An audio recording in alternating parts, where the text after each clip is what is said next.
大家好，歡迎收睇呢個星期英國發生乜嘢事。本集新聞內容涵蓋執政危機、國安轉折、外交動向與生活影響，適合 BNO 移英港人作為參考。施紀賢面臨執政危機，內部反彈強烈。2025年6月22日，工黨政府喺一連串福利改革問題上陷入執政危機，包括取消冬季燃料補助、殘疾人士福利收緊等措施，涉及資金達30億英鎊。超過120名工黨議員公開撰寫信件，要求財相李允晴落台，指責改革速度過急，將對依賴相關資助嘅基層市民造成嚴重衝擊。該事件獲 BBC 同衛報等主流媒體廣泛報導。施紀賢上台後，致力控制公共開支減赤，但喺實施過程中，政策未附帶充分配套與評估，導致社會質疑改革手法過於粗暴與不透明。過去幾年，英國社會福利預算一直面臨壓力，政府呢次提出改革更引發全民關注。英國智庫同社福機構聯署，呼籲政府公布詳細影響分析報告，以證明政策合理性並兼顧民生。呢場危機揭示工黨內部同施政理念出現矛盾，政府需要平衡赤字同社會保障，但此刻嘅動作與溝通策略卻引起黨內深刻分歧。對 BNO 港人嚟講，雖如直接影響視乎各家庭情況，但整體反映英國政局可能進入動盪，政策穩定度減低，值得關注未來政府版本與執行方向。政府回應改革為常識型政策。6月23號，首相施紀賢公開話，福利改革並非為節省開支，而係常識咁重整資源，旨在確保最需要者獲得支援，並訊稱政策將喺月底公布評估報告。BBC、衛報同英國財經媒體均有報導呢番論述。政府自上月起因福利支出問題處於輿論壓力中，呢次公開回擊被視為控制事態嘅策略。然而常識一詞被批評為語義籠統，缺乏衡量標準，使部分媒體同智庫認為單憑合理未免說服力不足。智庫強調改革需以數據支撐，否則難以取得社會信任。社福團體同黨內議員亦公開質疑，促請政府盡早公開詳細影響數據。首相意圖透過常識型政策營造理性形象，但呢個方式仍然遭受公信質疑。若後續分表仍然冇資料支撐，常識容易被解讀為削減藉口。公眾期望於月底見到具體報告，先至會評估係咪真正落實惠及弱勢。對港人而言，可觀察此番行動係咪持續影響生活成本與社福資源。RAF 疏散英國國民離開以色列。6月23號，英國皇家空軍 RAF 出動首班撤僑飛機，協助63名英國國民從以色列撤往塞浦路斯。英國外交部表示，將依情況安排更多航班，以保障所有處於地區衝突下嘅英國人安全。BBC、衛報同泰晤士報等都有詳細報導。近月，以色列同巴勒斯坦衝突再度升溫，造成多地變動性與旅遊風險。英國外交部不停發出紅色警示，並呼籲國民撤離。過去一年 ，RAF 曾經多次介入黎巴嫩、敘利亞撤僑任務，對國人安全部署展現熟練度。呢一次離境行動亦涉及使館、旅遊助理安排同醫療支援，反映政府協調水平。呢類撤僑行動顯示英國對國民身處危險地區時有明確嘅保護機制，但同時暴露外交政策對當區形勢應變壓力與成本。港人社群若果有親友身處衝突地區，應保持同英國外交部聯絡緊密，遵行安全指南。本次事件更凸顯撤僑支援嘅重要性。英推出永續主權債務聯盟。6月24日，英國政府宣布成立倫敦永續主權債務聯盟 London Coalition on Sustainable Sovereign Debt， 由財相府經濟大臣 Emma Reynolds 同前渣打行高層 Josie Reynolds 共同牽頭，致力協助開發中國家改善主權債務結構，提升債務透明度，並建立容災機制。呢個行動喺路透社、BBC、泰晤士報等媒體獲報。全球疫情與高利率環境下，非洲等經濟體面臨債務違約風險。倫敦為全球主權債券嘅法律同金融中心。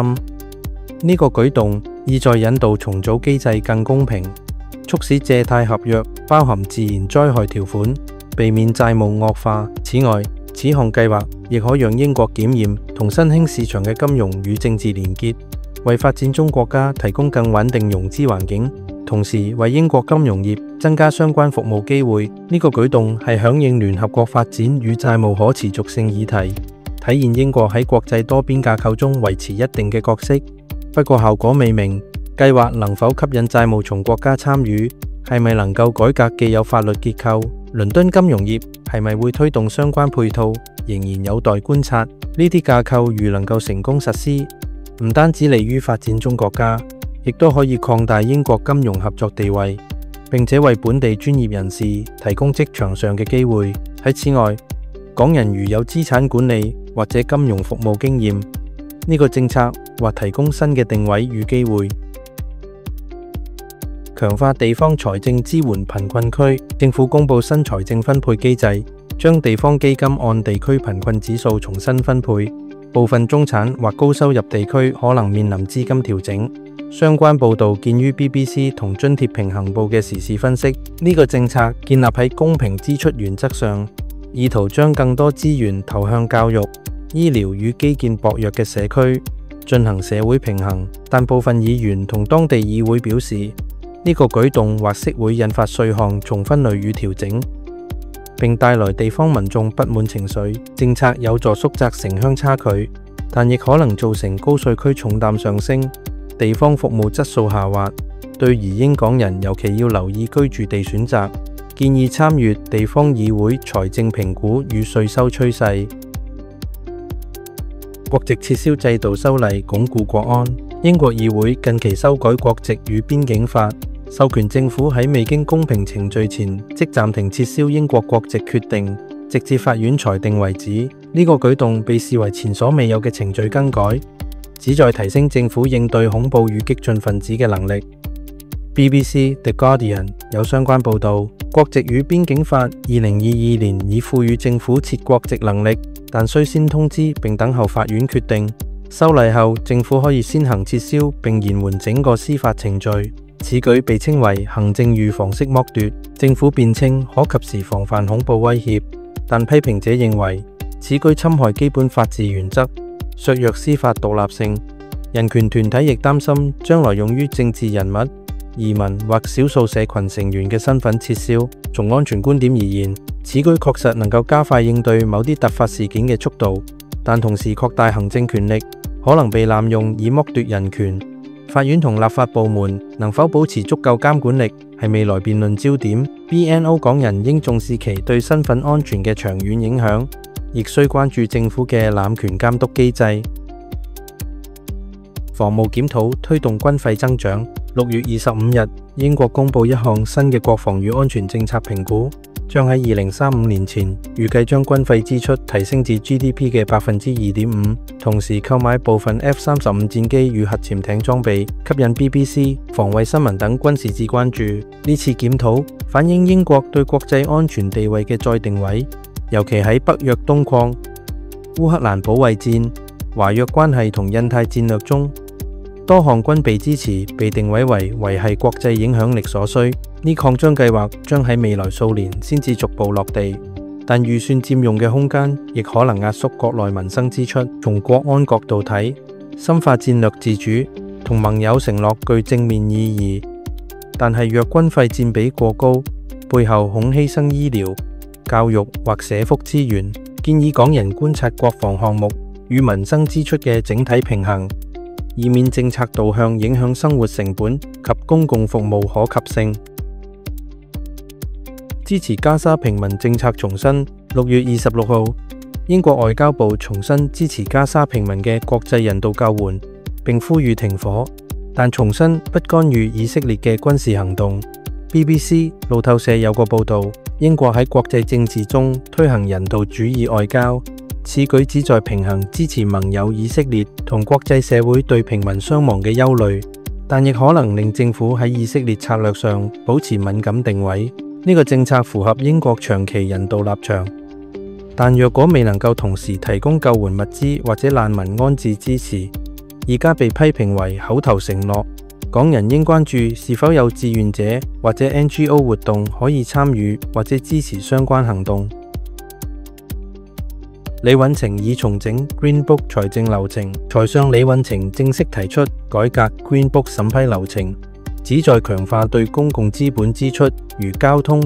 教育及防災預算嘅成本效益審查，並引入地方參與機制。路透社同金融時報均已經報道呢個消息。總部落喺提升項目透明度同民意接受度層面。Green Book 為英國政府進行公共投資成本與效益分析嘅重要參考手冊。修訂目的係促使政策過渡更為精準且公平。過去幾年經濟不穩，基建延誤或者超支屢見不鮮，部分大項目如 HS2 飽受爭議。呢次流程重組意圖避免公共資金浪費，並防止縣市或者議員提出不合理方案。但亦都有聲音指改動可能引入更多審批繁瑣，拖慢項目進程，甚至缺乏地方自治力量核心支援，可能徒增政治操控。若改革成功，代表政府願意提升公開透明度，加強地方參與，但亦都需要平衡效率同區域聲音。對移英港人嚟講，雖然大多同基建政策唔直接相關，但如有為房屋、學校或公共服務調整而進行嘅資金審查，或會影響地方生活品質與選擇，監察係咪有實效先至係關鍵。碳邊境稅同歐盟 ETS 脫歐延遲。6月27日，英政府同歐盟宣布，英國脫歐後設立嘅碳交易制度 UK ETS 將延後同歐盟 ETS 連接，至少到2028-2030年先至可能實現。BBC、經濟學人等媒體評論呢個係氣候政策方面嘅重大抉擇。UK ETS 原計劃接軌 EU ETS， 推動跨境減排同碳價格一致。然而，英國政府擔憂需要兼顧競爭力，尤其係脫歐之後同歐盟喺貿易談判中嘅優勢。碳邊境調整機制 CBAM 亦可能讓進口商品需額外付稅，形成成本壓力。如此延遲可能使英國喺全球碳減排合作中缺乏協調，亦會使英倫銀行同工業聯盟對受影響行業提出疑慮。延遲涉及英國喺綠色轉型路線上嘅定位斡旋，跟製造業與服務業可唔可以保持競爭性有關。對已投身可持續科技或相關創科嘅港人，代表需要更早調整技能。如從事進出口工作，則需部分注意未來碳成本負擔係咪納入定價。英鎊短暫回升 2.2%。本週，英鎊對美元累積升值大約 2.2% 左右，主要受美英經濟利差預期同通脹數據下降影響。彭博社同路透社分析指出，英鎊由 1.23 回升至 1.25、1.26 區間。近期英國通脹回落，但央行未急於降息，使市場對利率政策持有高預期。同時，美國數據轉弱，亦都令到英鎊較美元衡量後具優勢。短期走勢提振信心，為專家提醒波動仍然大，避險情緒未完全消退。雖然對短期兌換者嚟講，升值意味購買力略提升，但波動性仍高。建議港人若果有大額匯款或者學費支付，仍應分階段兌換，以控制匯率風險。保持靈活應對係現階段策略上嘅智慧。Lotus 電動跑車工廠續留英國。今個禮拜有報道指出，中國吉利旗下嘅英國跑車品牌 Lotus 蓮花汽車決定繼續喺羅福保留其生產線，保障大約1300個當地工作崗位。據泰晤士報同埋 BBC 報道，該決定為當地工作同供應鏈穩定打咗一支強心針。Lotus 原本考慮將部分生產環節遷出英國，英國政府透過提供產業補貼與稅務優惠進行干預，唔單止保住當地就業，且有助推動綠色製造業戰略，從傳統汽車轉向新能源電動跑車線。呢個反映英國選擇喺民生與外交間作出平衡，維持與中國企業商務合作之同時，力保抗工作權。政府補貼需要落實短期效果，但係長期經營仍需靠市場競爭力。對港人而言，能源轉型與工程技術人才需求可能增加。若果有 STEM 背景，相關職種將出現新機遇。但企業仍然面對全球市場同出口限制考驗，產業界需評估長期可唔可以自立於全球供應鏈。地區熱浪致逾570人熱浪相關死亡。喺6月下旬，全英受熱浪襲擊，約有570人因為高溫同中暑相關病症死亡。倫敦氣溫曾經超過33度。BBC、獨立報等即時報導呢個健康事件同氣候警示。呢一次熱浪事件源於北非高溫流北上，加上都市效應影響，使英國首次出現熱相關死亡數字突破500人。政府同公共衛生機構發佈高級別健康警報，提醒市民注意多飲水，避免長時間戶外暴曬，特別係老人同慢性病患者。氣候變暖與高溫事件喺歐洲日益頻繁，對公共衛生機制造成壓力，凸顯英國醫療體系同地方應對缺口。對於港人社群嚟講，長期規劃如長者照顧須納入氣候風險，同時應關注政府未來對住宅同公共場所嘅隔熱改進政策。內政部將 Palestine Action 列為恐怖組織。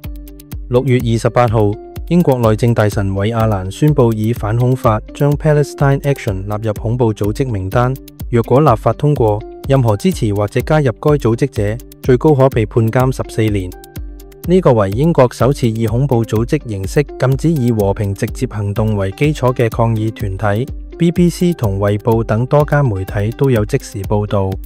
Palestine Action 自2020年成立以嚟，進行多次破壞與佔領行動，目標往往為同以色列軍火業相關設施，包括2022年入侵位於英國格拉斯哥嘅 Thales 工廠，以及本月加電單車進入 RAF Brize Norton， 向 RAF 加油機噴上紅色塗料。警方隨後以反恐罪名調查部分成員，並於倫敦街頭抗議時同示威者發生衝突，引致至少13人被捕。政府以國安為由壓制示威，引發內部同社會質疑。衛報引述高級文官批評命令不當，讓非暴力示威化為恐怖行為設定偏高標準，恐對言論自由構成寒蟬效應。此外，人權組織 Amnesty International 同 Liberty 指此舉可能違反國際法保障和平抗議權。從地方安全角度理解，防止軍事設施遭破壞同障礙軍機部署係必要，但措施係咪同破壞行動本身相稱？政府未來需公布執法指引，釐清搗亂同恐怖主義嘅分別。對於移英港人嚟講，呢個事顯示英國言論與集會自由嘅條界正在被積極重劃，值得密切關注。倫敦傳統市場翻新計劃引發爭議。衛報報導，英國市政部門及倫敦城公司 City of London Corporation 宣布啟動 Smithfield 同 Billingsgate 兩大歷史市場嘅整體重建計劃，計劃將現有市場改建為住宅與文化中心。Billingsgate 市場預計興建約4000個新住屋單位， Smithfield 則規劃成文化與地標使用。